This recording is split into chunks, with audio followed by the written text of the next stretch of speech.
Hello students, I am Monica Soral from MA International School, Nayagaon. Today we will be doing the 10th chapter of History, Colonialism and Urban Change Part 2. Yes, nature of the urban centers. We will learn about the nature of the urban centers. Here the new urban centers are developed under British were quite different from the earlier urban settlements.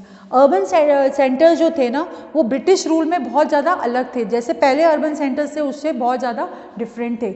The earlier urban town and cities were mostly surrounded by walls and enclosed within a compact space. Thus, these cities were also called walled cities.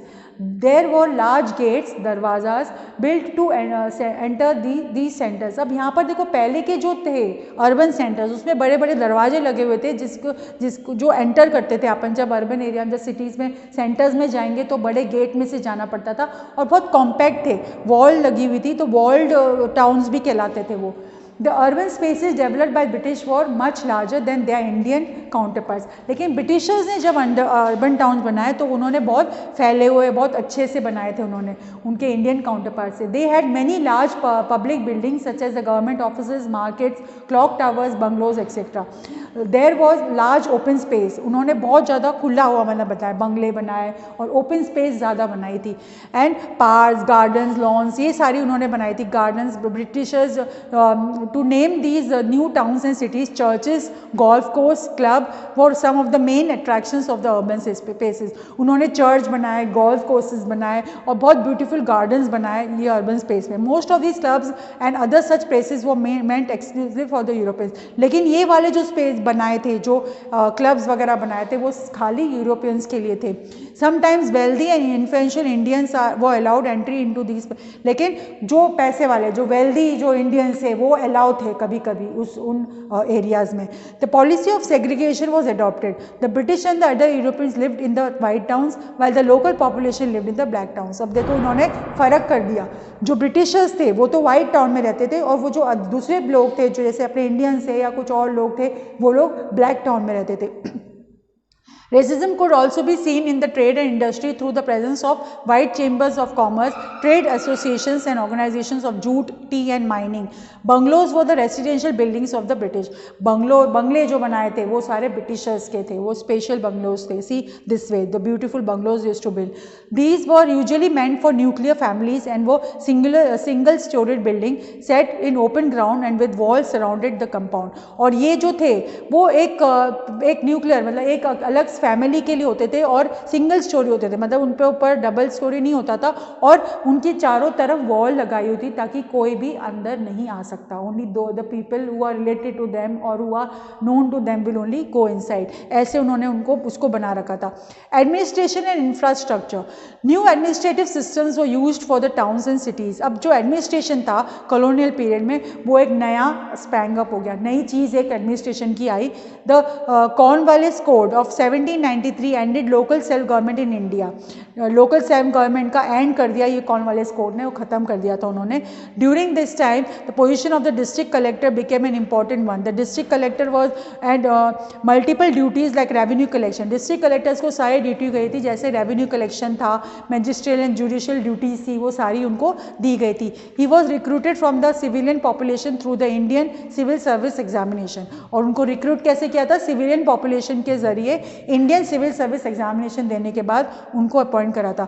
Under the latter part of 19th century no native was eligible to become district collector. 19th century के बाद कोई भी eligible नहीं था जो district collector बन जाए. British also set up municipal bodies in the urban areas to look after civic problems. Civic problems को देखने के लिए म्यूनिसिपल बॉडीज अर्बन एरियाज में लगाई गई थी जो उनके बारे में देखती थी. पब्लिक हेल्थ, सैनिटेशन, वो सारा जो है वो उनको देखना होता था. Maintenance of road, collection, local taxes, public work department that is PWD उनको था. Was establish which was charge of building and repairing roads, canals and bridges. इनका जो काम था वो रोड रिपेयरिंग और कैनाल और ब्रिजेस को देखने का था. Police force under colonial rule was a series of failed experiment that enactment the Police Act of 1861. This contained the structure of police force that that would remain mostly unchanged during the British rule. The Inspector General was the head of the police. Inspector General जो था वो head of the police था. Inspector General was the head of the police department and was answerable to the provincial government. और उनको कोई भी गलत अगर काम हुआ तो वो जवाब देना था उनको, किसको? provincial government को. District Superintendent was the charge of the rural police. District Superintendent किसके इंचार्ज थे? रूरल पुलिस के. And was answerable to the collector. उनको जो भी गलत हुआ या सही हुआ उनको आंसर किसको देना था? कलेक्टर को. At the local level the police force consisted of constables, head constable, sergeant and the inspector. और लोकल लेवल पे पुलिस फोर्स में कौन कौन थे?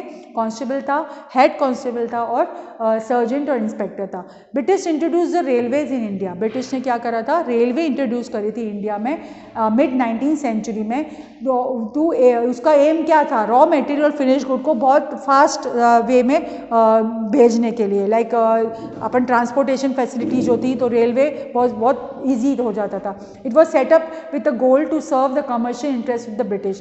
The first train ran from Bombay to Thane on 16th April 1853. First train जो run की थी वो बॉम्बे टू थाने थी और 1853 में. By 1900 the British built railway network in India was the 5th largest in the world. बाद में तो India 5th largest in the world था रेलवे नेटवर्क में. The railway covered and connected the different parts of the country. It allowed the people to travel. और ये बहुत सारे जो सिटीज़ टाउन्स रेलवे से बहुत ईजीली कनेक्ट हो गए थे और ट्रेवल भी बहुत ईजी हो गया था. And different cultures were part of their country. Now town also emerge with the setting of railway network. उसकी वजह से डिफरेंट ट्रेडिशंस, कल्चर्स अपन लोगों को देखने मिले. From one town to another the people could travel easily and in a fast pace. Next, yes, postal and telegraph system भी introduce किया गया था इंडिया में ब्रिटिश के द्वारा. The first telegraph line was constructed between Calcutta, now Kolkata and Agra in 1853. Postage stamps were also introduce during this period. Postage stamps भी introduce करे गए थे. और innovation introduced by the British including banking, insurance, plantation, mines, jute mills etcetera. ये सारे जो changes Britishers लेके आए थे यहाँ पर, मॉडर्नाइज किया था उन्होंने इंडिया को. And however most of the investment in these areas remained under foreign control. सारा जो इन्वेस्टमेंट था वो ज़्यादातर फॉरेन कंट्रोल के अंडर में था.